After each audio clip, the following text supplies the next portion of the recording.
Hay un punto del que hemos hablado hoy día aquí, y que es el punto que cautivó el corazón de Barbarita y el corazón de nosotros, y que es el amor de Dios. Abran su Biblia ahí en el capítulo 2.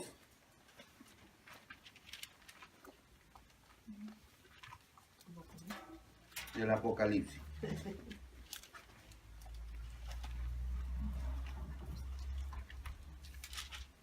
Y les voy a invitar a que lo leamos en voz alta. Todos. Amén. ¿Sí? Amén. Amén.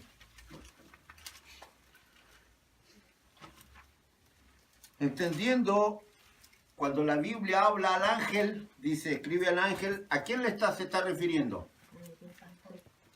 Al pastor. No porque el pastor sea un ángel, ¿ah? No por eso. ¿Ya? Y dice así su palabra, leamos juntos.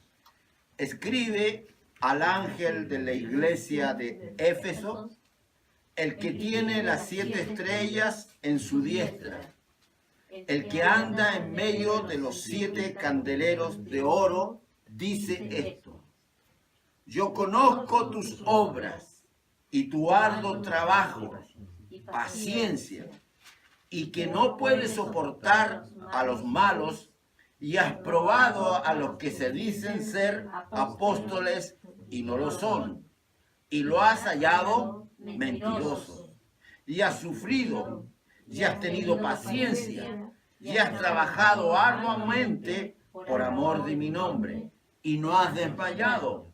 Hasta allí leamos. Fíjense todas las cualidades de esta iglesia. Fíjense todas las cualidades de este cristiano o de estos cristianos. El Señor conoce lo que tú y yo estamos haciendo, dice su palabra. Dice que conoce tus obras, conoce tu arduo trabajo, arduamente. ¿Qué es lo que es trabajar arduamente? Esforzándote, comprometido. ¿Te fijas? Conoce que tienes paciencia. ¿Me fijas? Conoces que tú no puedes, que no soportas a los malos. ¿Te fijas? Dice que has probado a los que se dicen apóstoles y no lo son. Dice también que Él conoce cuánto has sufrido tú. Eso te dice Dios en esta mañana a ti. Yo conozco cuánto has sufrido. Yo conozco cuánta paciencia has tenido, cuánto has trabajado arduamente por amor de mi nombre. Dice que no hemos desmayado. O sea, somos una iglesia, o eres un hermano o una hermana, a todo dar. ¿Cierto? Pero tengo contra ti que has dejado tu primer amor. Yo voy a invitar, David, puedes venir por favor. Yo a través de David quiero que ores por esta palabra que se va a entregar hoy día. Y que bendigas a cada uno de los que estamos aquí, con todo tu corazón, con lo que el Señor va a hacer en tu vida. El Señor te ha entregado una joven que ya está enamorada de Él. Y si hay algo que vale en la vida, es que el hombre tenga una compañera, una hija de Dios, y que ame primero a Dios. Porque esa mujer no te va a fallar. Amén. Esa mujer no te va a hacer infiel. Amén. Esa mujer es lo que Dios te tiene para ti. Amén. Amén. Bendícenos con una oración por la palabra. Amén. Sí, Señor, por este día que tú nos das, Dios, este momento, en esta hora te pido que tú bendigas esta palabra, Dios, que tú abras nuestros entendimientos para que pueda captarla nuestra mente, Dios, que tú nos bendigas a cada uno de nosotros y que esta palabra more en nuestros corazones también, Dios, que dé frutos a través de tu Espíritu Santo, Dios, en nuestros corazones, Dios, que bendigas a nuestro pastor también, Dios, que tú lo uses, Dios, para que pueda hacernos entender, Dios, lo que tú tienes para nosotros hoy, Dios. Gracias, bendícenos a cada uno de nosotros en esta hora, Dios. Abre nuestros entendimientos y danos esa atención, Dios, que tú solamente puedes darnos, Dios. A pesar de todas las distracciones que pueden haber, ayúdanos, Dios, a concentrarnos en tu palabra. En el nombre de Jesús te pedimos todo esto. Amén. Amén. Amén. Bendiciones. Bendiciones. El capítulo 2 y 3 de Apocalipsis, lo que acabamos de leer y lo anterior, registran las últimas palabras de Jesucristo a las iglesias. ¿Ya? Cristo había caminado, como ustedes bien lo saben, con un grupo de 12 hombres. Él no vino a armar una mega iglesia.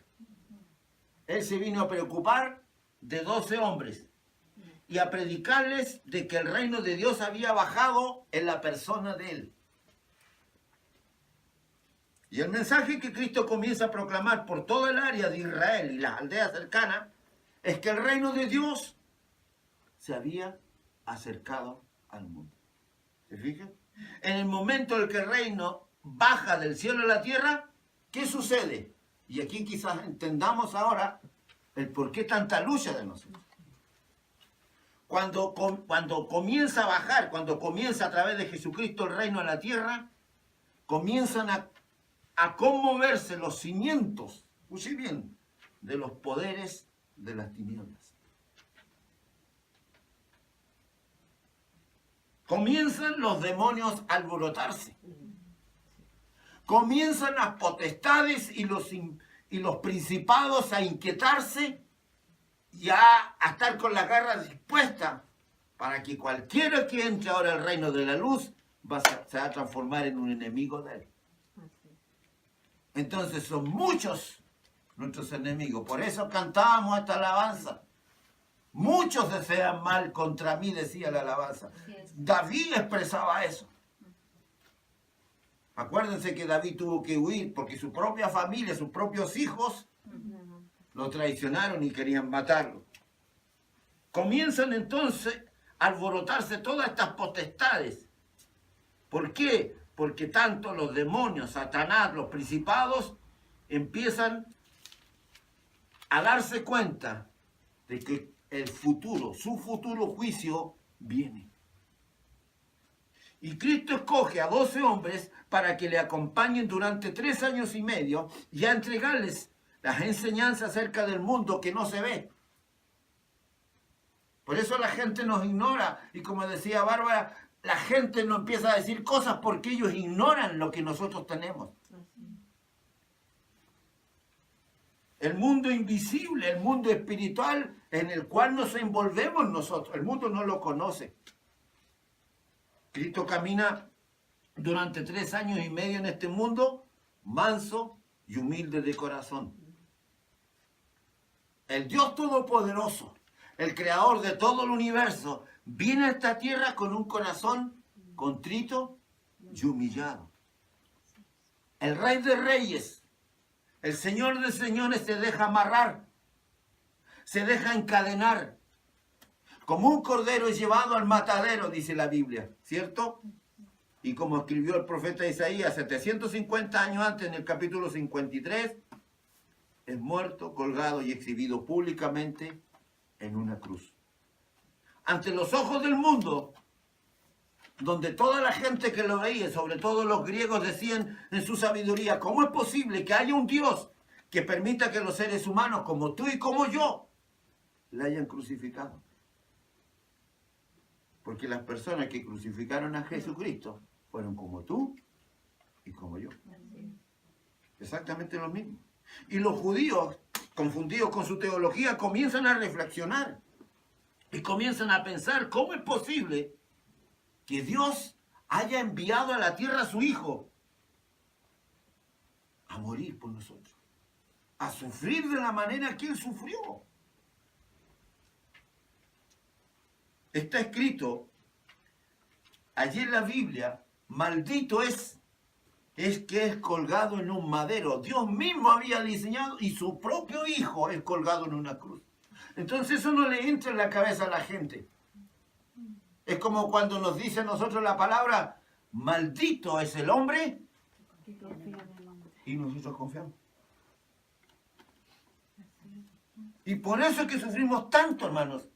Porque vivimos confiando en el hombre y nos traicionan una y nos traicionan dos y nos traicionan 3 veces. Y después decimos, ¿por qué, Señor? Nosotros no estamos exentos de las cosas que le pasan al mundo. Ayer veníamos llegando con mi esposa de un trámite que hicimos en el centro y justo con la vecina, la esposa del pastor acá al lado. Y de repente me llama. Me dice, venga, venga. Le entraron a robar. Tenía con llave el portón, la reja, todo con llave. Saltaron la reja, le pegaron una patada a la puerta y le rompieron y se metieron adentro. Y ella tenía mucho miedo y por eso me dijo, por favor, acompáñeme. Recorrimos toda la casa, trajinaron toda la casa. Abajo no robaron nada, los relojes, todas las cosas, pero se metieron en la pieza del pastor.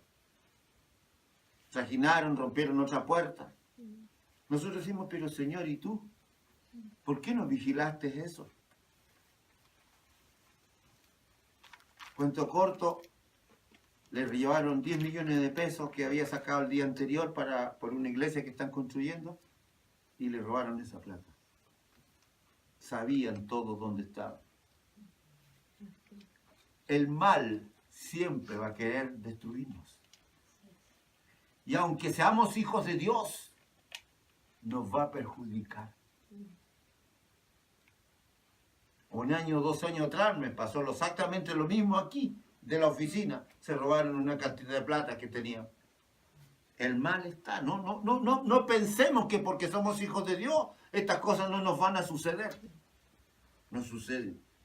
Entonces, ante los ojos del mundo, donde los griegos decían en su sabiduría, ¿cómo es posible que haya un Dios que permita que seres humanos como tú y como yo hayan crucificado a su hijo? ¿Cómo Dios permitió que le robaran eso cuando era para levantar una obra?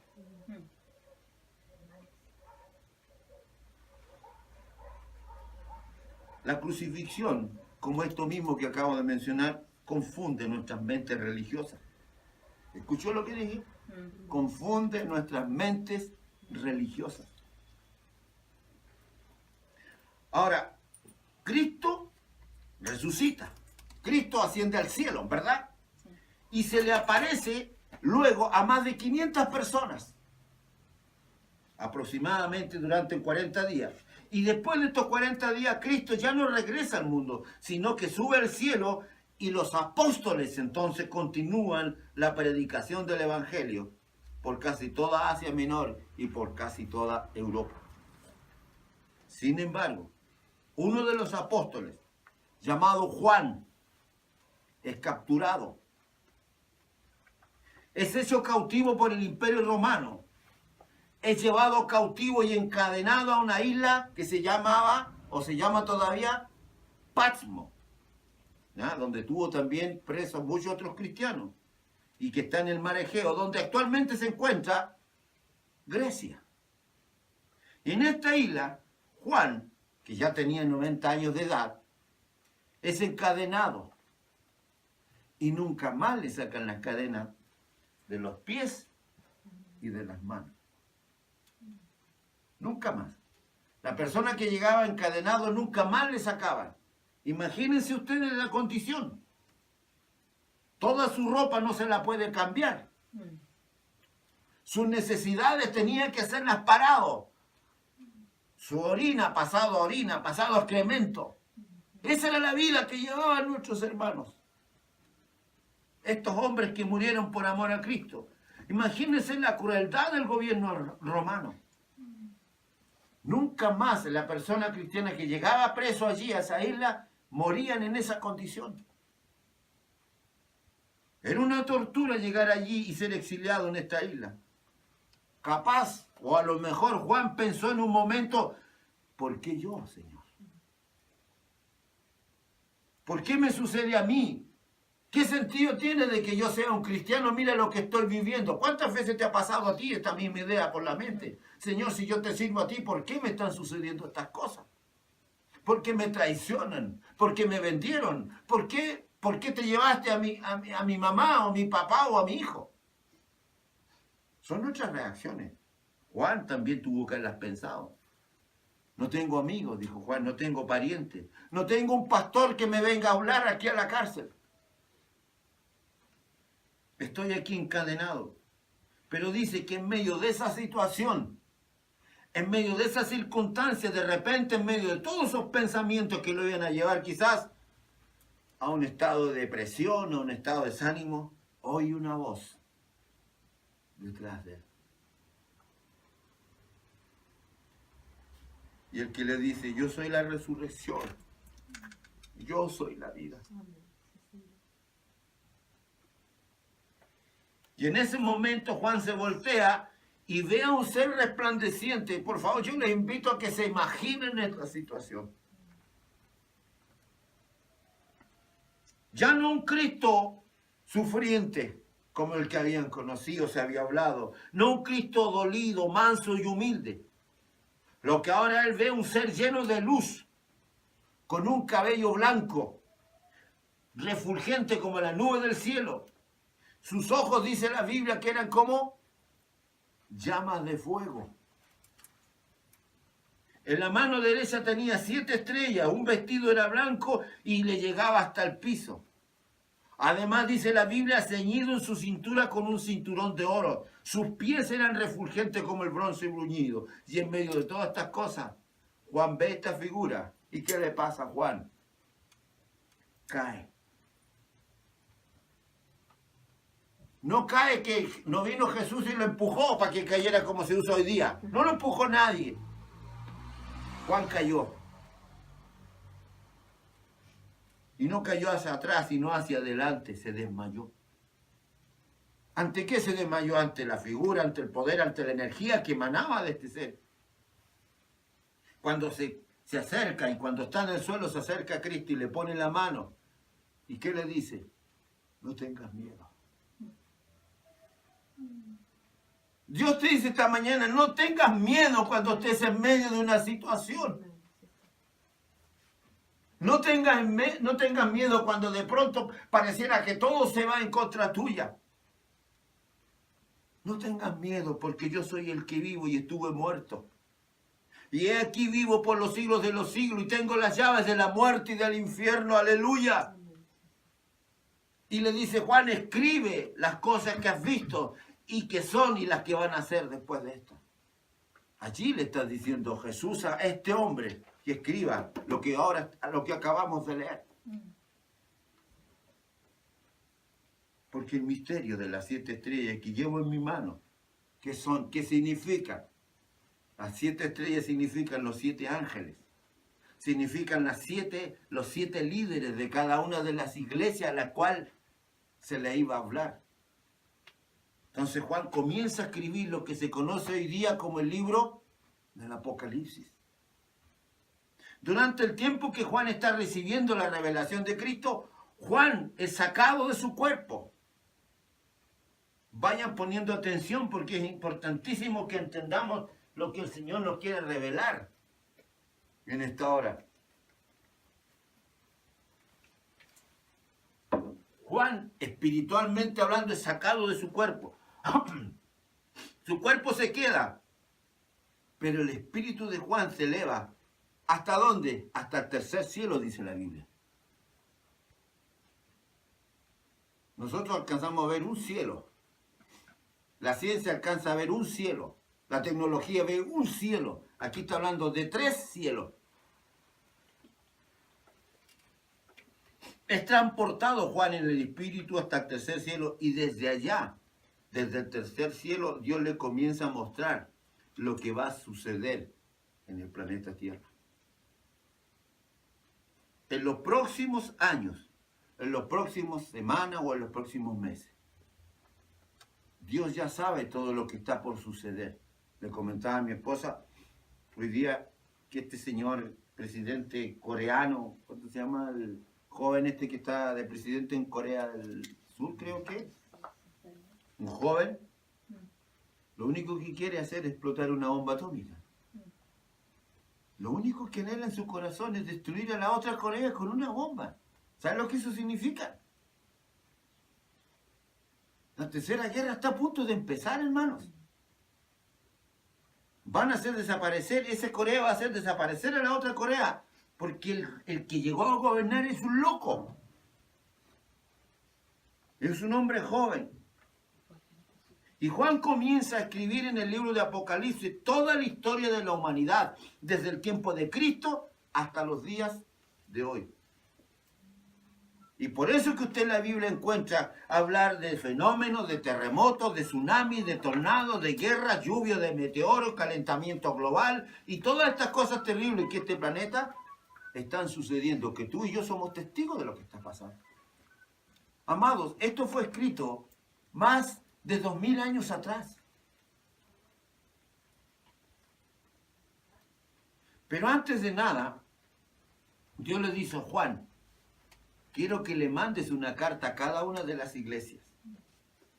¿Me fijan? Cada una de estas iglesias se encontraba en el Asia Menor. Y en el tiempo de Juan había muchas iglesias, tantas quizás como ahora, aparte de estas que se mencionan, pero Dios envía a estas 7.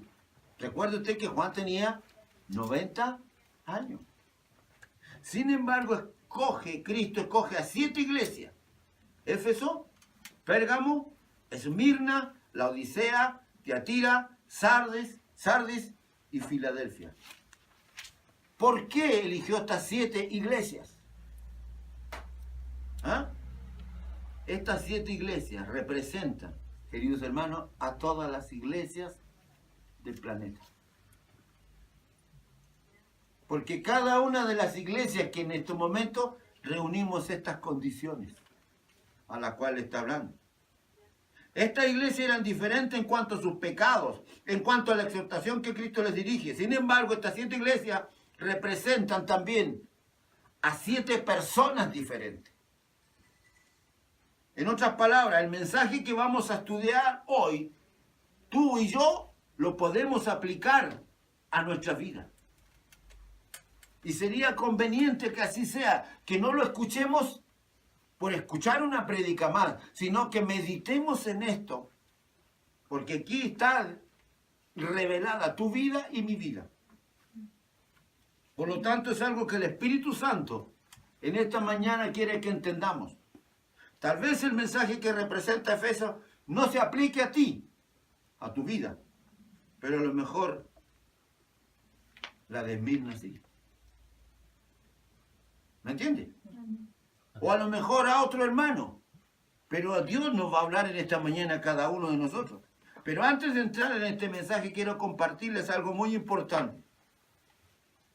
Tú lo has leído, yo lo he leído. La Biblia dice que Dios, los pensamientos de Dios no son nuestros pensamientos. Y la forma como Él actúa no es la forma en que nosotros actuamos. Estamos claros, ¿verdad? Nosotros calificamos y decimos, por ejemplo, oh, el hermano cayó en adulterio. Y nos da pena a lo mejor, o lo condenamos. Generalmente lo que hacemos es condenarlo y acusarlo, ¿cierto? O ese hermano cayó en el alcoholismo. O la hermana cayó en la prostitución, o el hermano cayó en la pornografía. Y todos estos pecados nosotros los consideramos gravísimos. ¿Cierto? Es así.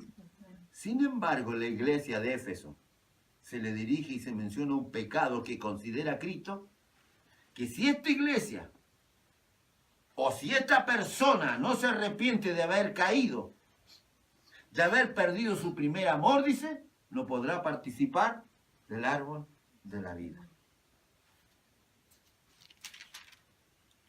Entonces, nuestra mente comienza a adaptarse a los pensamientos de Dios y a entender lo que para Dios es grave y lo que Dios no considera tan grave. Pero el pecado de esta iglesia es tan grave, pero tan grave, que muchos cristianos que me escuchan en este momento dicen, seguramente, yo no he caído en el adulterio. Yo no le he sido infiel a mi esposa, yo no miro pornografía, yo no bebo, yo no caigo en la droga y con eso yo estoy salvado. ¿Se fijan? Sin embargo, Dios te dice esta mañana, a ti y a mí, que si has perdido tu primer amor, perderás tu testimonio. Si tú has perdido tu testimonio, si has perdido tu primer amor, tú has perdido tu unción. Que si tú perdiste tu primer amor, tú ya no tienes autoridad.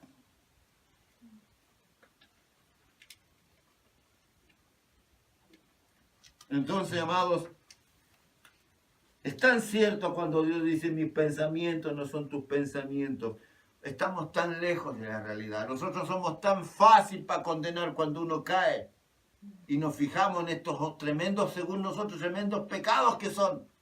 Pero aquí el más grande. Leímos la lista de todas las cualidades que tenía esta iglesia. Aún así, con todas estas cualidades, nada de eso le sirve si perdió su primer amor. Vamos entonces al mensaje, comenzamos ahora la prédica. Comienza el verso 1 diciendo lo siguiente. Escribe al ángel de la iglesia de Éfeso.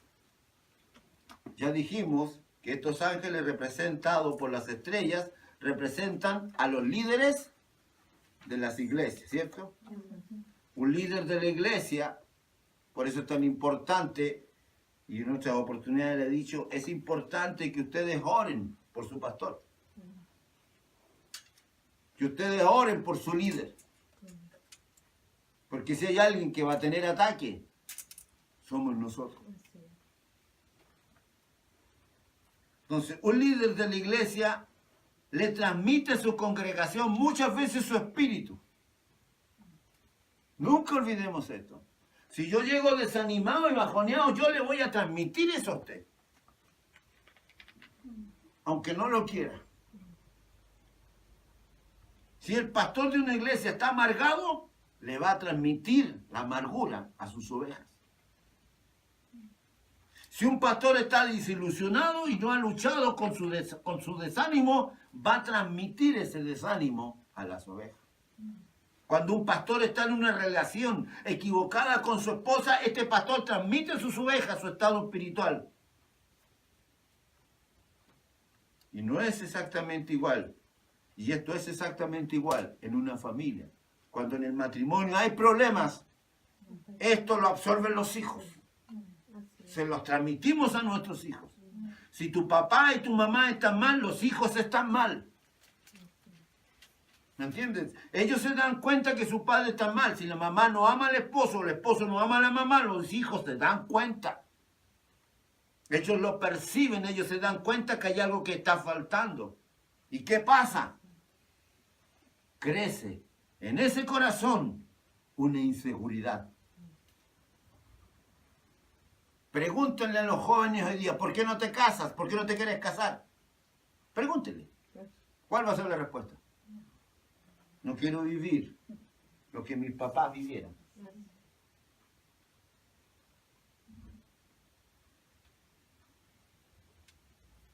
Yo tengo una hija, Camila. ¿Tiene cuántos años la Camila? 29 años. Yo no me voy a casar. Yo no creo en Dios. Si Dios existiera, tú no te hubieras separado nunca. ¿Se dan cuenta, no? Le hacemos un tremendo daño a nuestros hijos. Nosotros no nos damos cuenta. ¿Por qué? Porque estamos pensando en ese momento en la pareja nomás. Pero ellos absorben todo. Se vuelven inseguros los hijos al darse cuenta que papá y mamá no están bien. Algo les transmitimos en su corazón y crecen con muchas carencias que necesitan tener para luego poder desarrollarse saludablemente. Y nosotros después nos vamos en contra de ellos. ¿Por qué no estudias? ¿Por qué no haces esto? Y hemos sido causantes a lo mejor. Ahora, esto no es para que tampoco los hijos se aprovechen de estas situaciones. Por eso es que necesitamos nosotros la sabiduría de parte del Señor. ¿Me entiende? Cuando la iglesia ve que sus pastores están bien y que son ejemplos de compromiso, las ovejas crecen con seguridad. Se sienten seguras y respaldadas. Porque los líderes, ya les expliqué, transmitimos lo que estamos viviendo. Amén. Amén. Entonces eso tenemos que tenerlo muy claro. No olvidemos esto. Dios hace responsable a los líderes de una forma tan grande que miren lo que dice Santiago 3.1. Por eso les digo, cuando nosotros estamos unidos en un espíritu, Dios hace las cosas de esta forma. Hermanos míos, no os hagáis maestros muchos de vosotros sabiendo que os recibiremos mayor condenación. ¿Quién leyó esto recién? ¿Se dan cuenta, no? Yo no me he comunicado con mi hija. O sea, Dios está respaldando lo que se está diciendo. Y siempre ha sido así. Entonces no tenemos que dudar que Dios no está aquí. A mí me encantaría que los otros hermanos hubieran estado igual. Pero quizás qué cantidad de luchas tienen ellos. Por lo tanto, nosotros estamos viviendo en victoria. No que seamos mejores que ellos. ¿Me entiende? En otras palabras, ¿qué es lo que está hablando este versículo? Que si yo estoy en un liderazgo, usted está en un liderazgo, nosotros vamos a tener, gracias hijita, nosotros vamos a tener mayor juicio. ¿Me entiende? Palabra fiel dice, si alguno anhela obispado, buena obra desea, ¿cierto? 1 Timoteo 3:1.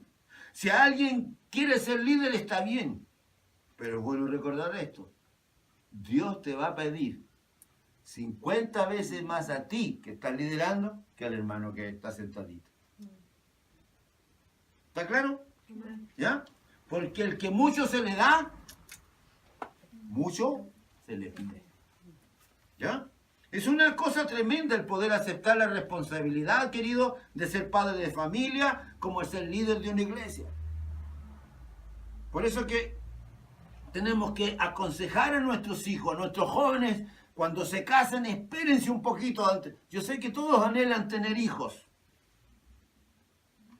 Y por eso que también el Señor a través de su palabra nos enseña que esperemos a estar casados para tener intimidades. Porque allí está la bendición. ¿Cierto? Entonces el ángel o el pastor de Éfeso recibe esta carta y comienza Cristo a personificarse como el que tiene las 7 estrellas en su diestra. Y esto significa que Cristo, y esto es muy importante que lo entendamos, en su mano, tiene en su mano a los líderes de la iglesia. Cuando habla de que Él tiene el candelero o las 7 estrellas, está hablando que Cristo tiene a los pastores, a los líderes en su mano. Usted dirá, pero ¿y si los tiene en su mano, por qué caen? ¿O por qué caemos? Él no nos empuja. Somos nosotros los que nos deslizamos. ¿Me entiende, verdad? Cristo controla a los líderes de la iglesia.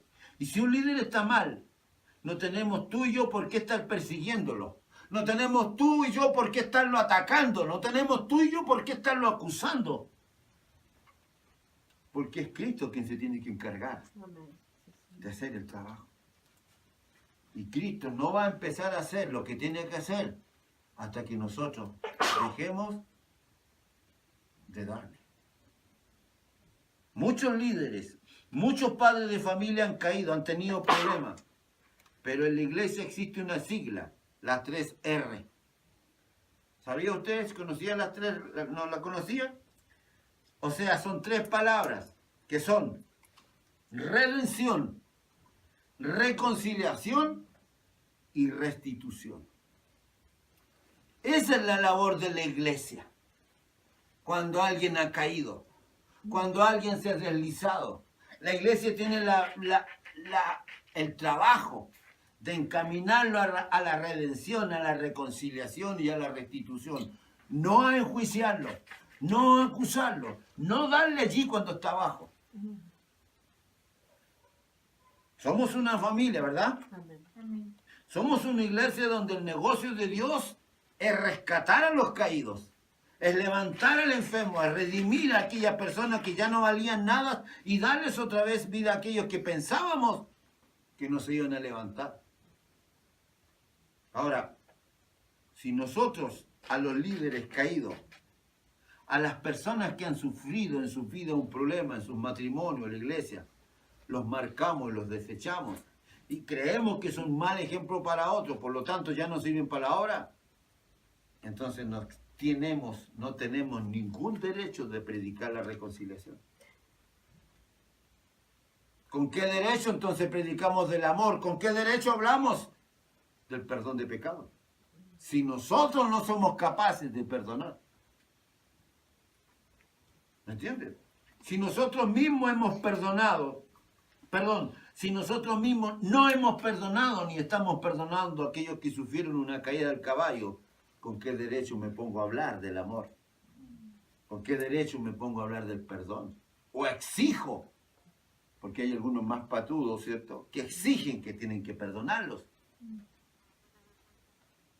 Pero cuando nosotros entendemos que el mensaje de la iglesia es el perdón, la reconciliación y la restauración, entonces podemos vivir nuestro mensaje de otra manera. Si no, seríamos solamente un montón de hipócritas. ¿Cómo sonaría si yo predicara, hay perdón para todos en Cristo, pero menos para los caídos? ¿Ah? Hay reconciliación en Cristo y Dios puede levantarte, pero no para los que cayeron en pecado. ¿De qué estoy hablando entonces? ¿Se fija? Cuando dice la Biblia, yo conozco tus obras, ¿de qué está hablando? No se está hablando de que Dios lo sabe todo. ¿Amén? Pero para un mayor entendimiento, veamos el Salmo 139. Y sabe, yo les voy a pedir que en su casa lean este Salmo. Lean el Salmo 39 en su casa luego o a la noche y mediten lo que él dice. Y oren, porque es, creo que uno de los salmos más preciosos que hay.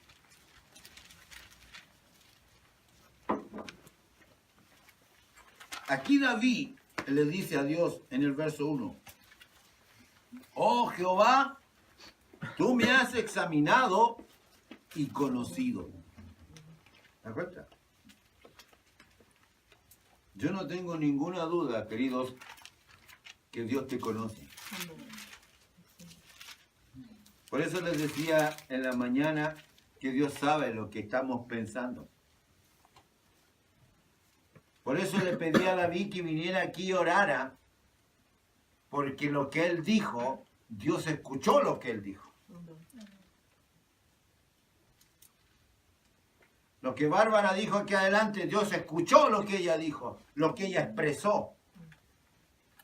Las oraciones que se hicieron aquí, las peticiones que se hicieron aquí, Dios las escuchó.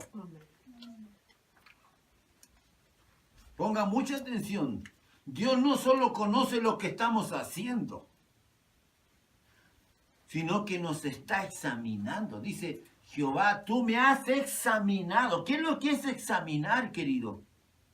Cuando nosotros vamos al médico y nos ponen ese aparatito que se pone en las orejas y empiezan, sin ese aparato no conocerían, por ejemplo, que tenemos un problema en los pulmones. Pero ese aparato seguramente detecta un sonido diferente y el médico dice, tú tienes un problema en el pulmón. Bueno, así es. Eso es lo que está diciendo aquí David. Tú me has examinado. ¿Me entiendes? Dios no solo conoce, Dios nos está examinando. Dios continúa diciéndonos en esta mañana, tú has conocido mi sentarme, el verso 2, y mi levantarme. O sea, hoy día cuando te levantaste a venir para acá, Dios sabe, te costó levantarte. O a lo mejor, hoy no tengo ninguna ganas de salir y mejor me quedo en la camita. Todo eso lo vio Dios. Y no lo digo para condenación, sino que para Él no hay nada oculto. Hoy al llegar a la iglesia, ¿tú sabías dónde te ibas a sentar? No, ¿verdad? Pero en el momento que saliste de tu cama y el momento que te preparaste para llegar aquí, Dios sabía que ibas a ocupar la silla que estás ocupando en estos momentos. Dios sabe exactamente al lado de quién te vas a sentar. Aquí o luego si vas en un bus o en tu trabajo. Él sabe el momento en que nos vamos a sentar o levantar. Esto trasciende, amados, nuestra capacidad pensante. Va más allá. Has entendido, le dice, de lejos mis pensamientos. Dios lo sabe. sabe lo que estás pensando. Has escudriñado, dice, mi andar y mi reposo. O sea, cuando nos acostamos, cuando nosotros estamos durmiendo, aleluya, Dios está escudriñando. Él inclusive sabe hasta nuestros sueños. ¿Mm? Él sabe, Él conoce todo. Y Él está haciendo agujeros en nuestra mente para saber qué estamos pensando allí. ¿Qué programa de televisión nos gusta mirar? ¿Qué revista, qué libro estamos leyendo antes de dormirnos? Dios toma nota de todo lo que estamos pensando y de todo lo que hacemos. Y la Biblia nos dice lo siguiente, que Dios nos paga conforme a nuestras obras. Entonces, si de pronto nosotros recibimos un chancacazo que nos duele, antes de preguntar por qué, analicemos qué fue lo que hice o qué le hice yo a alguien. A lo mejor lo que estoy recibiendo me lo merezco. ¿Mm? Nos va a dar conforme, nos va a pagar conforme nos comportamos en la vida. Así que no chillemos entonces, no nos desilusionemos, no culpemos a otros diciendo, ¿por qué me va tan mal en la vida? ¿Ya? ¿Por qué no he encontrado trabajo? Ya tengo 35 años y el tren se está pasando y no me encuentro todavía un novio, una novia. ¿Ah? ¿Cómo vas a encontrar novio? Mírate cómo te vistes. O mira, ¿por qué no encuentras una novia? Mira cómo andas. Nosotros tenemos que hacernos esos autoanálisis. Dios conoce toda nuestra inmundicia. La conoce, querido. Cuando yo miro y volteo a una mujer, que Dios está mirándome eso.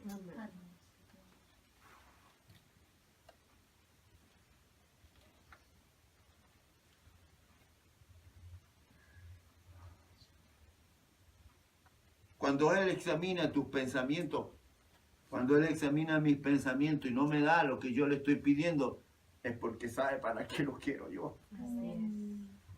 No lo quiero para la gloria o no lo quiero para edificar mi familia, sino que a lo mejor lo quiero para satisfacer un apetito mío nomás. Dios conoce absolutamente todo y nos lo da. Y recibimos conforme a lo que somos. Amén. Regresemos a Éfeso en el Apocalipsis y veamos las obras que Dios ha detectado en estos cristianos, en esta iglesia. Y mejor dicho, lo que Dios ha detectado esta mañana en ti y en mí. Amén. Yo conozco tus obras y tu arduo trabajo y conozco tu paciencia. ¿Tienen calor? A lo mejor sería bueno prender un aparato de eso. ¿No? ¿No? Qué extraordinario, amado, es esto. Aquí encontramos a un cristiano que no solo está trabajando para la obra de Dios, sino que Dios dice en su palabra que está trabajando arduamente. Y esta palabra en el griego que se escribe copo significa que está sudando. Suda al trabajar. Arduo trabajo, está sudando, del griego copos. O sea, un cristiano que se levanta desde la mañana en una iglesia, que está involucrado en diferentes programas, participa en la evangelización, participa en los estudios bíblicos, participa en la oración, en los servicios, y además dice son pacientes. ¿Qué está hablando? Que soportan las pruebas. ¿Cómo estamos? ¿Estamos soportando pruebas? ¿Estamos aguantando? ¿Ah? Y la palabra soportar en el griego es uponomé, upomone. O sea, un cristiano aguantando, soportando. Una cristiana aguantando al marido que es bueno para el alcohol.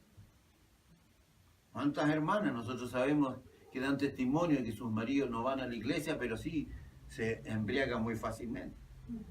¿Verdad? Una cristiana aguantando al esposo, un esposo aguantando a la esposa. Un esposo, una hermana, un hermano que aguanta las murmuraciones en la iglesia, que aguanta las calumnias. ¿Cómo estamos? ¿Somos capaces nosotros de soportar aquello? Otra gran característica de esta iglesia o de este hermano es que no puede soportar a los malos. ¿Se fija? Si tu compadre comienza a contar chistes de doble sentido, ¿te vas a reír con él o te vas a apartar de él? A eso se refiere. Si alguien empieza a contar chistes ya de un calibre grueso, jajaja, jijiji, ¿le vaya a hacer tú? ¿O te vas a retirar de ese lugar? Aquí dice que no soporta a los malos. Este cristiano se levanta, se va, aborrece los programas de revista que hablan mal de Dios y de alto sentido erótico. No los puede aguantar, simplemente los desecha. Luego dice el pasaje, ya has probado los que se dicen ser apóstoles y no lo son, y lo has hallado mentiroso. O sea, no cualquiera llegaba a esta iglesia diciendo soy el apóstol Filomeno y se ponía a hablar. No lo dejaban simplemente. Hoy día, ¿cuántas veces llega un personaje de afuera y le pasan el púlpito y deja la escoba? ¿Se fijan? Ahora, esto no significa de ninguna manera que no haya verdaderos apóstoles. Lo hay. Sí que lo hay. Pero no todos los que dicen ser apóstoles lo son. Porque la misma palabra en 1 Corintios capítulo 14, verso 32 nos dice que los espíritus de los profetas están sujetos a los profetas. ¿Se fijan? No es cosa de empezar a decir cosas por decir. ¿Me entiendes? Porque el que profetiza habla a los hombres para edificación, no para acusar, para edificar, para exhortar y para consolar. Eso hace un profeta. No que te vas a casar con Juan Diego, ni que vas a tener muchos hijos, ni que vas a tener... Porque eso no es profecía, eso es brujería porque están adivinando. Y eso siempre hay que tenerlo muy claro. Esta iglesia los probaba y los encontraba mentirosos, dice. Y continúa diciendo el verso 3, y ha sufrido. O sea, una iglesia, un cristiano que está sufriendo por Dios. ¿Entiendes? Por Dios. Además dice, has tenido paciencia y has trabajado arduamente por amor de mi nombre y no has desmayado. Solamente piensa un poquito, ¿cuántas cualidades de este cristiano? ¿Cuántas cualidades de esta iglesia? Y a lo mejor estas cualidades las tenemos tú y yo. A lo mejor dentro de esta iglesia estamos en esta actitud. Así que imagínense después de todas estas cualidades, todas estas características positivas, la iglesia o el hermanito se pare y diga, gracias Señor por reconocerme todo lo que yo he hecho por ti. Pues no va a faltar eso, ¿cierto? Al fin, Señor, te acordaste y tenías que reconocer todo el celo que yo tengo por ti, Señor. ¿Ah? Sin embargo, si tú mueres, yo muero. Y después de anunciar todas estas cualidades, después de anunciar todas estas características, oyes esa voz allá que dice, ¿pero qué, Señor? Mira todo lo que he hecho por ti. Me levanto a las 5 de la mañana, estoy todos los días contigo, Señor. De lo que tú me das, yo doy tanto, Señor. Y empieza el hombre a sacarle en cara, a enrostrarle a Dios lo que él hace. ¿Ah? Mira, hijo, le dice, lo que te voy a decir nulifica todas tus cualidades. Lo que yo te voy a decir en esta mañana, hijo, nulifica todo tu trabajo, toda tu paciencia, todo tu celo doctrinal, toda tu teología. Todas estas cualidades que son buenas y no son malas, de nada te sirve. No tienen valor alguno porque has dejado tu primer amor. Es fuerte, ¿verdad? Es fuerte lo que nos dice el Señor en esta mañana. Nada de lo que has hecho te sirve si has perdido el primer amor. Pero Señor, no te entiendo. Bueno, comparémonos con el matrimonio para mejor entendimiento. El esposo se levanta a las 6 de la mañana y llega hasta las 10 de la noche. Todo el día trabajó. Panchito estuvo todo el día en la pega. ¿Ah? ¿Para qué trabaja? Bueno, para que a mi esposa no le falte nada, dice Panchito. Para que tenga su Mercedes-Benz a la entrada de la casa. ¿Ah? Para que su casa también los días, la mitad de semana se pueda ir a la playa. Para el invierno le compré un abrigo de mink. Mire todo lo que hace el marido, este es un ejemplo de esposo. ¿Ah? Y pasan los años y después de 5 años la esposa le dice a Panchito, ¿sabes, Panchito, amorcito mío? Todos estos años me has llenado de todo lo material. Yo tengo todas las comodidades. Sé lo que haces por amor a mi familia. Pero en 5 años, tú y yo no hemos salido juntos. En 5 años no te has dignado a convidarme a comerme un helado ahí en el Chelago.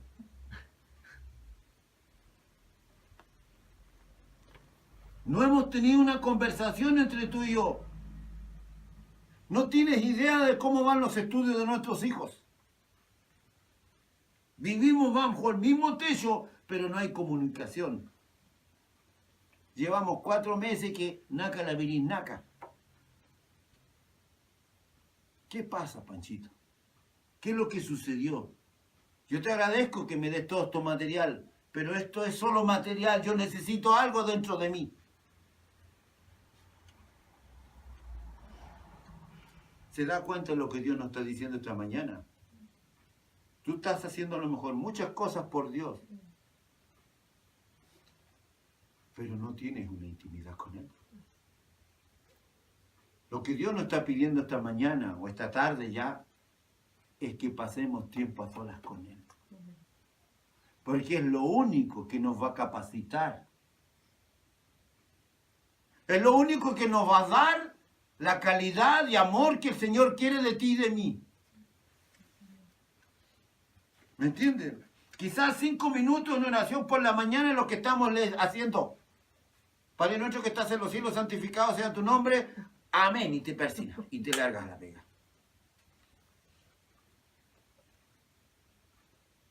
Pero no te encierras. No tienes estudios bíblicos. No tienes una relación íntima con Dios. Y queridos, Dios nos llamó a la comunión con su Hijo Jesucristo. 1 Corintios 1:9 dice, fiel es Dios por el cual fuiste llamado a la comunión con su Hijo Jesucristo nuestro Señor. Fuimos llamados a tener una comunión con Él. ¿Por qué no la tenemos? Dios nos llamó a que le conociéramos a Él antes de cualquier cosa en nuestra vida. Estás ahí en la alabanza, compones canciones, te preparas a predicar la palabra de Dios, organizas, participas campañas evangelísticas, estás de misionero. Sin embargo, dice Dios, no tienes una hora para estar conmigo. ¿Qué te he hecho yo para que me desprecies así? ¿Cómo no te vas a dar cuenta que yo te di a mi hijo para que tú tuvieras una vida mejor? Y aún así, no me dedicas tiempo. ¿Qué te pasa, hijo mío? ¿Qué te pasa, hija mía?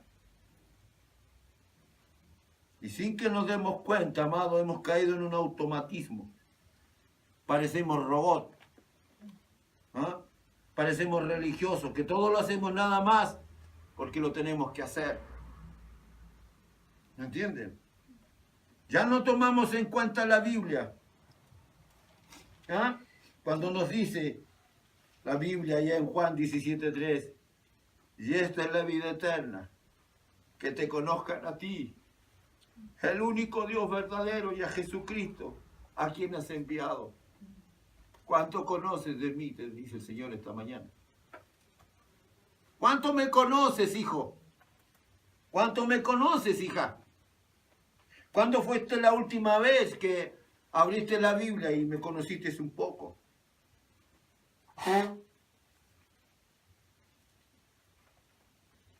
¿Cuánto tiempo estás dedicando a leer la Biblia diariamente? Todo lo haces de una forma aparente a lo mejor. Y esta es la razón por qué tu carácter no cambia. Y esta es la razón por qué de repente explota por la nada. Lo estás haciendo en forma aparente. Por eso tu carácter no cambia. Por eso no puedes dejar de criticarlo todo. Vives criticándolo todo. Siempre tienes ojos para ver defectos de otros. No tienes capacidad para ver los tuyos. No tienes capacidad para reconocer tu falta, pero sí para ver las de otros. Y sin darnos cuenta, ya no oramos, no leemos.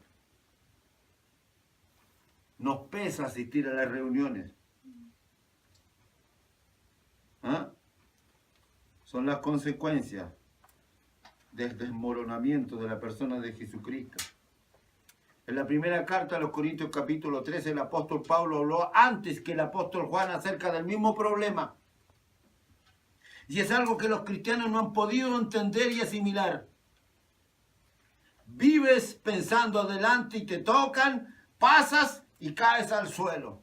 Vas a otra reunión, te tocan y vuelves a caer al suelo.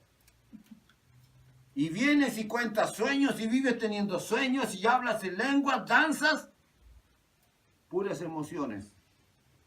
Pero no tienes una hora para estar conmigo. ¿Mm?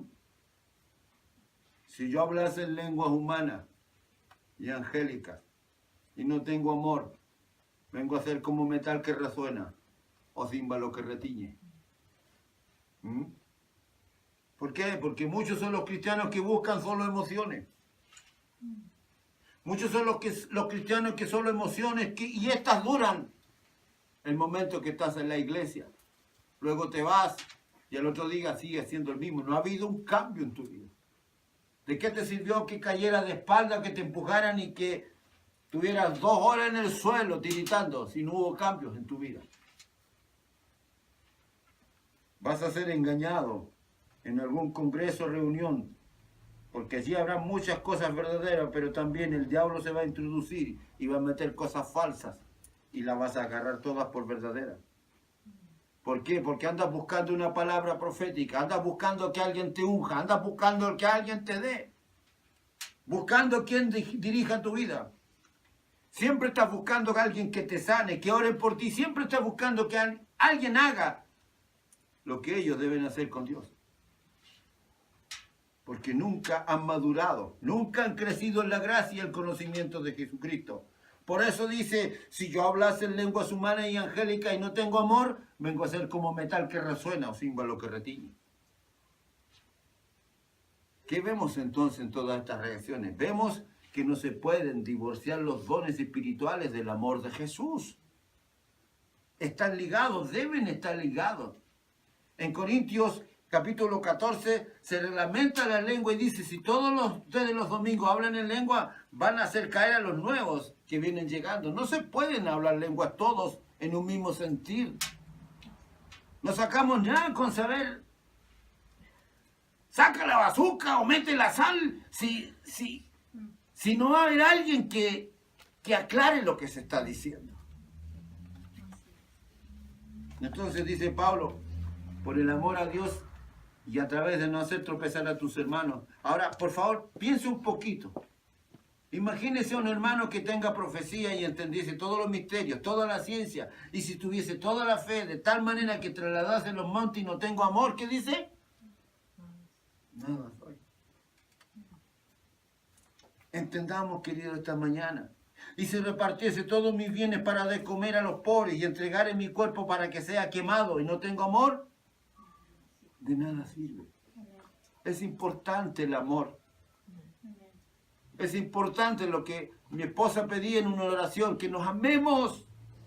Amémonos sinceramente. Y si no tenemos la capacidad, pidámosle a Dios que así sea. Y si usted tiene un don, haga valer ese don y pídale a Dios que lo use en ese don. Pero no se rían de uno, no se rían del que está haciendo algo. Si no hay amor en la forma en que nosotros vivimos hacia Dios verticalmente, amados, no podremos tener amor hacia los demás horizontalmente. El amor tiene que venir de arriba. Usted tiene que tener amor hacia Él. Y esa capacidad, ese amor que tiene usted, ¿se acuerda de Jacob, de esa escala que vio que subían y bajaban ángeles? Allá había una conexión entre él y Dios. Y esa tiene que haber entre nosotros, porque va a ser la única forma de que se disipen, de que desaparezcan todas estas luchas internas que tenemos el uno con el otro. De nada sirve que seamos teólogos, de nada sirve que conozcamos la Biblia al revés y al derecho, de nada sirve que tengamos dones y talentos, ni que te caiga 100 veces o que te tumbe la gente. De nada, absolutamente de nada sirve todo esto si no hay amor entre nosotros. Porque el amor es la más grande de todas las virtudes. Porque de tal manera amó Dios al mundo que dio a su Hijo Jesucristo. Y mientras no tengamos ese espíritu de darnos a los demás, de perdonar 70 veces, 7 a la gente que nos persigue y ofende, de menguar para que los que vienen cumplan con el plan de Dios, de nada sirve lo que estamos haciendo. Si esta es tu condición, si esta es tu condición, querido, querida, has perdido tu primer amor. Regresemos a Apocalipsis 2 y veamos cuál es la solución para esta iglesia. Veamos cuál es la solución para estos cristianos que son muy trabajadores, que son muy celosos, que tienen mucha paciencia, que no soportan a los malos, etcétera, etcétera, pero que no tienen una relación íntima con Dios.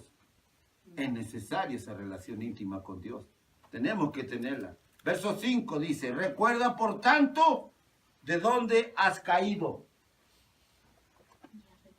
La palabra nos está invitando en esta tarde a que recordemos qué fue lo que me separó de mi comunión con Dios.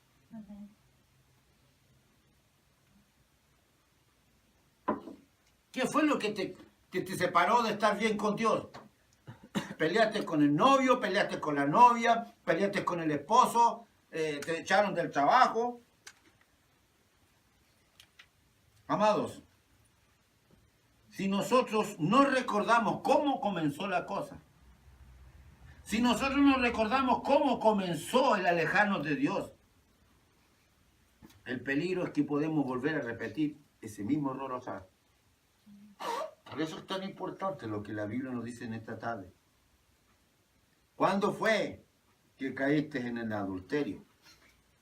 ¿Cuándo fue que caíste en la droga, en la pornografía, en el alcohol? ¿Cuándo fue que pasó eso? ¿Cuándo comenzó todo? Ah, ahora recuerdo. Comenzó porque yo estuve solo. Yo me quedé solo. Y vino la vecina a tocarme la puerta a pedirme un vasito de agua. Ahí empezó todo. A eso nos está invitando. Tenemos que recordar cómo comenzó para no volver a caer, porque si vuelve a venir la vecina a tocarme la puerta, ¿me entiendes? ¿Cuándo permití que mis pensamientos me cautivaran y no los traje yo cautivos a Cristo como la palabra me pide que lo haga? No los puse bajo la sangre de Cristo. ¿Cuándo permití que mi novio me acariciara donde no debía? ¿Cuándo quedé un tiempo más de lo normal? ¿Cuándo no me di lo débil que soy al estar enfrente de un cigarrillo o de una droga?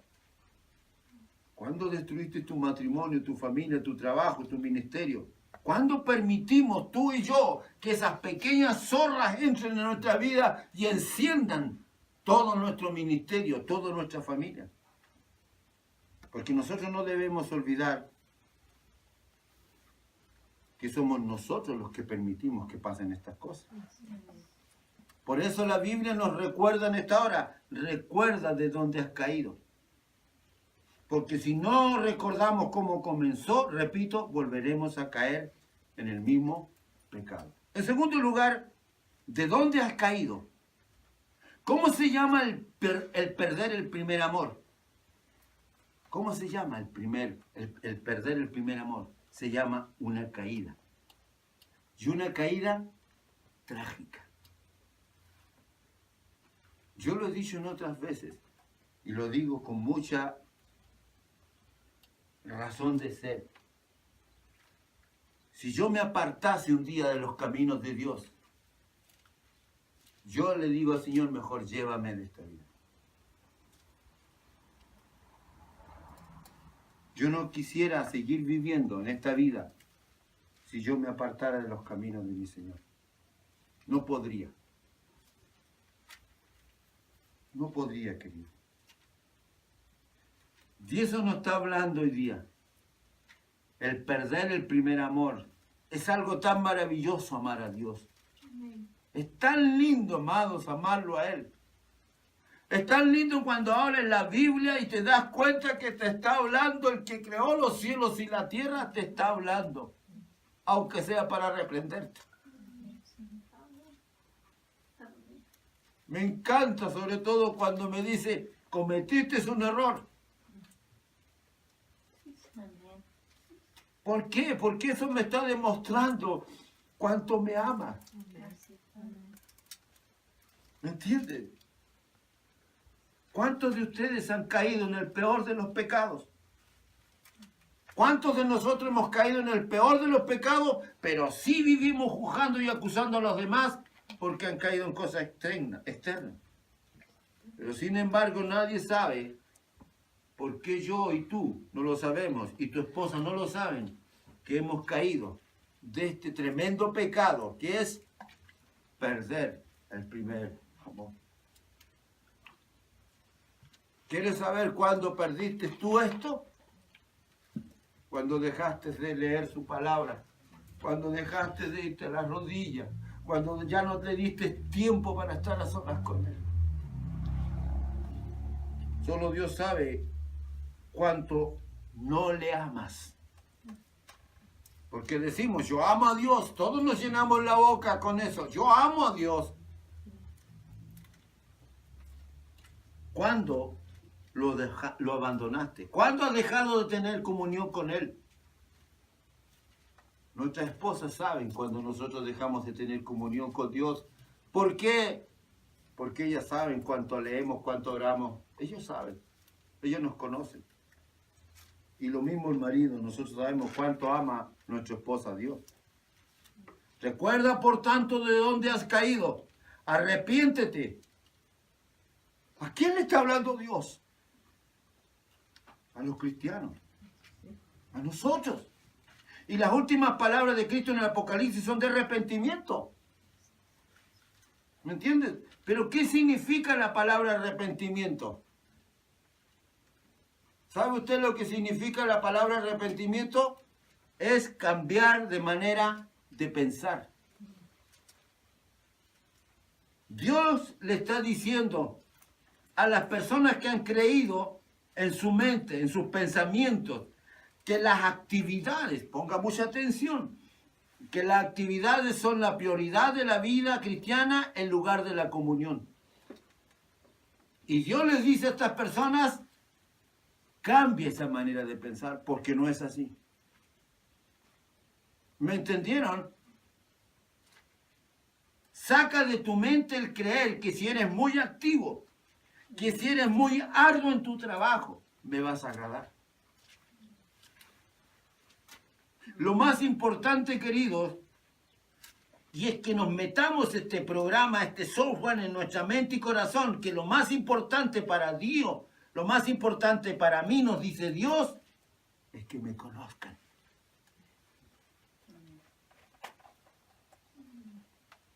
Lo que más quiero yo, dice Dios en esta mañana, tu vida, mi vida, es comunión conmigo. Yo quiero comunión contigo. Yo quiero que me conozcas.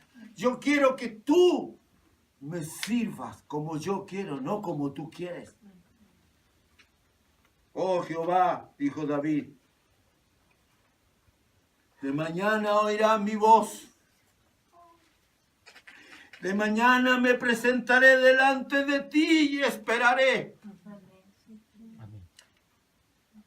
También dijo, levantándose muy de mañana, diciendo aún muy oscuro, salió y se fue a un lugar desierto y allí oraba. Jesús, el Hijo de Dios, nunca hizo nada sin que primero no estuviera en comunión con su Padre.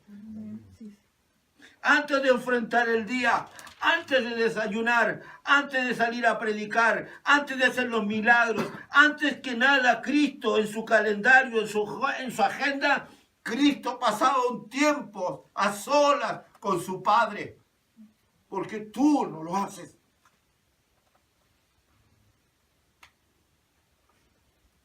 ¿Por qué te cuesta levantarte de mañana? Porque te acuestas muy tarde. Acuéstate más temprano. ¿Y tú desde cuándo no lo haces? Sé sincero, sé honesta. ¿Cuánto tiempo o meses que no tienes un tiempo a solas con Dios? ¿Por qué? Porque ya no lo consideras. ¿Por qué? Porque ya no has dejado de amarme. Si no tenemos una disciplina, amados hermanos, difícilmente podremos ser usados por Dios. Es más, hay una advertencia ahí en 1 Corintios, capítulo 9, verso 27. Dice, sino que golpeo mi cuerpo y lo pongo en servidumbre. Escuche bien, no sea que habiendo sido heraldo para otros, yo mismo venga a ser eliminado. Yo no quiero ser eliminado. No me gustaría.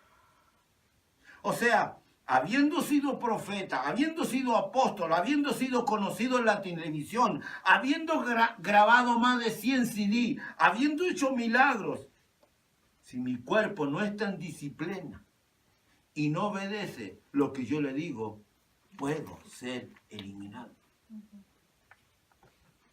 Un cristiano que no tenga una disciplina en sus hábitos, un doctor que no tenga disciplina, un atleta, un karateca, un músico, un deportista, ninguna persona sin disciplina puede alcanzar nada en la vida. ¿Qué nos está diciendo Cristo en esta mañana? Que la lucha, el campo de batalla, está en la mente. Aquí es el campo de batalla. La buena batalla de la fe se pelea aquí. No aquí, aquí. En la mente. Según de Corintios 10:5 dice, derribando argumentos y toda altivez que se levanta contra el conocimiento de Dios y llevando cautivo todo pensamiento a la obediencia a Cristo. Entonces, ¿qué nos dice Dios en esta hora? Captura esos pensamientos que te han engañado en tu religiosidad. Captúralos, aprésalos y enciérralos para siempre. Y dale la cabida a lo que el Señor te está pidiendo. Señor, puede decir alguien, gané 1 millón de almas para Dios, levanté una iglesia de 10 millones de dólares. Esto yo lo he dicho en otras veces. Construí 20 orfanatorios. En cada ciudad levanté una iglesia, como muchos quieren eso en estos momentos. Muchos anhelan eso, que ojalá su denominación esté representada en cada ciudad del país. Pero quiero decirles algo en esta hora. Cuando lleguemos al cielo, ninguna de estas cosas nos va a preguntar Dios. Ninguna. Aunque todo esto no está mal hacerlo. Pero lo único que nos preguntará a Dios allá cuando estemos con Él en su presencia, ¿cuánto nos parecemos a su Hijo Jesucristo? Dios nos dejó a su Hijo para que sigamos sus pisadas, para que seamos como Él. Pregunto en esta mañana, por si tú tienes alguna duda, ¿cuántas iglesias levantó Cristo? ¿Ah? ¿Cuántos edificios levantó Cristo? ¿Cuántas almas convirtió Cristo? A la mayoría que les predicó Cristo lo abandonaron. Y de hecho sus propios discípulos lo abandonaron. Se quedó solo con Juan, el que escribió esta carta, ahí en la cruz. Lo más importante que hizo Cristo, amados hermanos, lo hizo con su muerte. Por eso Él nos invita a que muramos a nosotros. ¿Me entiendes?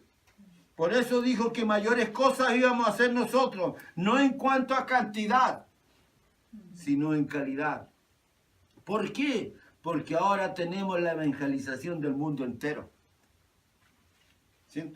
Y podemos ganar muchísimas almas, más que Él ganó, porque Él vino a ganar solo a 12. Acuérdense siempre, Él vino a ganar a 12 y pasó 3 años y medio para transmitirle el poder y las lecciones del reino de Dios. Dice el verso 5 de Apocalipsis 2, que las personas que han caído en su primer amor no han entendido en su mente que lo más importante en la vida cristiana es que se arrepientan y que hagan las primeras obras. O sea, no está mal que hayas trabajado arduamente, no está mal que hayas tenido paciencia, no está mal que hayas soportado los malos, todo eso no es malo, es bueno, pero esto nunca debe estar divorciado de mi tiempo con Él, de mi intimidad con Dios.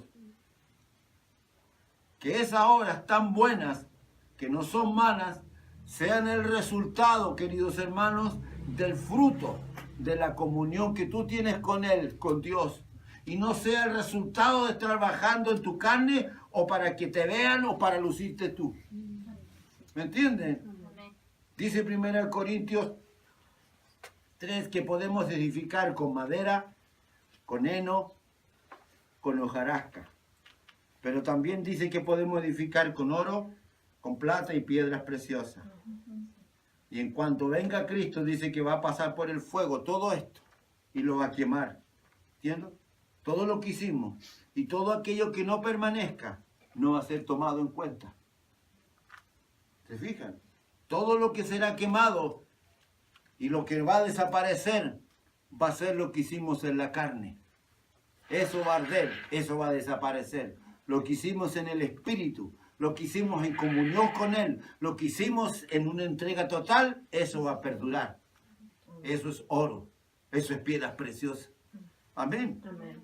Y dice Cristo, y si estas personas, estas iglesias no recuerdan de dónde cayeron, si no cambian de manera de pensar, dice Cristo, les quitaré el candelero de su lugar.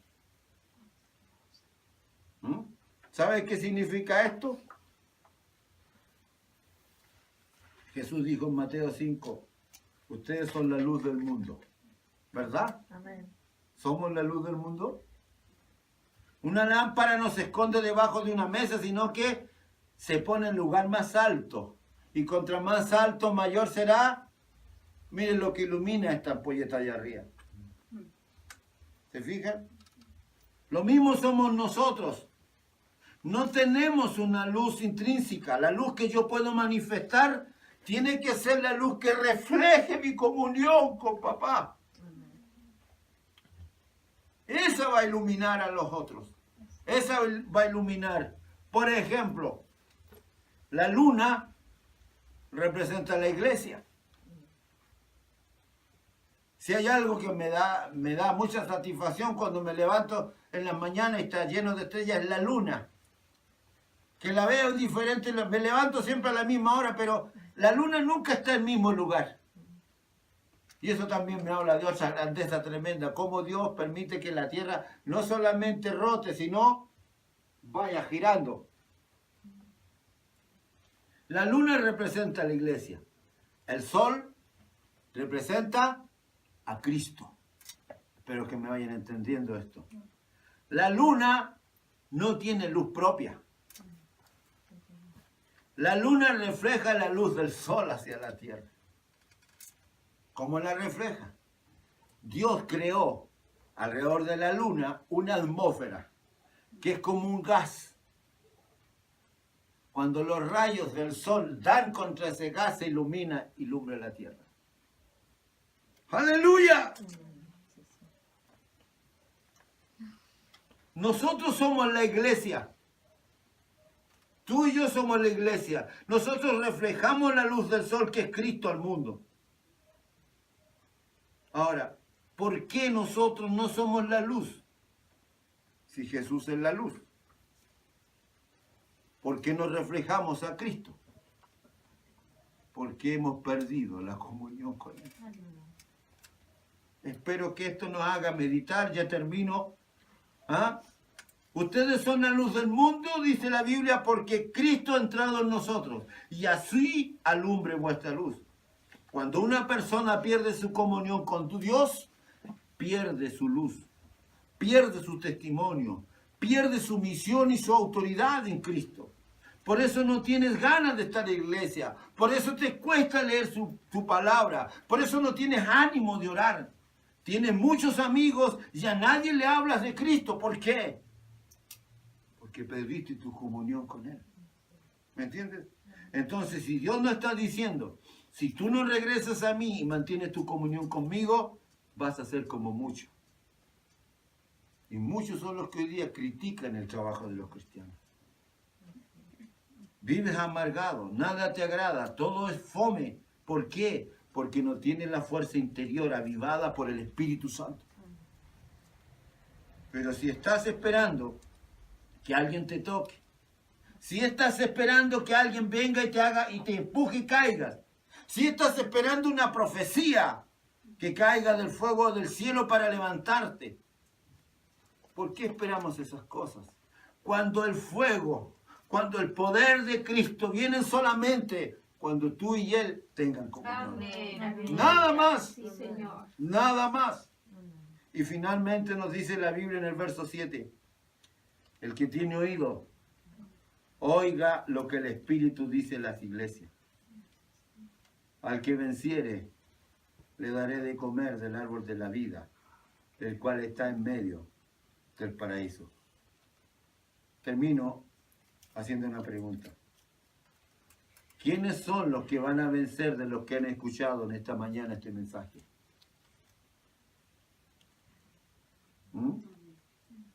¿A quién tenemos que vencer? A nuestros pensamientos. Esa es la tarea que Dios nos da en esta hora. Amén. Padre, en el nombre de tu Hijo amado Jesús, Señor, te doy gracias por esta tu palabra. Señor, quizás se extienda un poco de pronto los mensajes que entrego, pero es difícil poderlos cortar cuando tu palabra está tan ligada una a la otra, Señor. Todo lo que tú nos hablas, todo lo que tú nos dices, es tan reconfortante, Señor. Bendito y alabado sea tu nombre y bendita tu palabra, Dios amado. Que a través del Espíritu Santo, Señor, esta palabra la selles en el corazón de quienes se llegaron esta mañana. Amén. Levántale, Señor, para que este sea un año en victoria. Amén. Que este sea un año, Señor, cuando vengan, Señor, las olas, cuando vengan los vientos y quieran meterse dentro de nuestra barca, nosotros nos demos cuenta que no estamos solos. Amén. Que tú estás allí durmiendo a lo mejor, pero estás con nosotros. Amén. Y si tú estás con nosotros, ¿quién contra nosotros? Alabado sea tu nombre. Gracias, Señor, por Jesucristo nuestro Señor. Amén y amén.